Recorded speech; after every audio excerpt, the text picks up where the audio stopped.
Have I explained those ones? So that one goes in that way.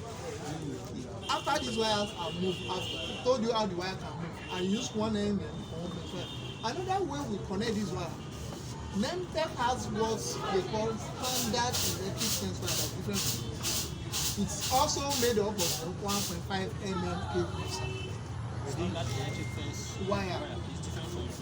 is different from this. It's different from this. In that setup, all you need to do is that this energizing side that you connect your pole.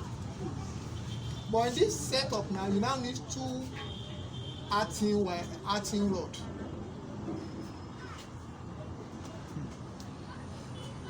It's getting more.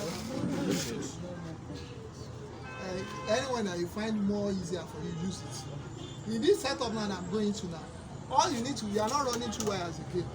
You just run only one. You just run only this one. You maintain either odd and even or any ways you want it. This one wire now will be the one to go straight.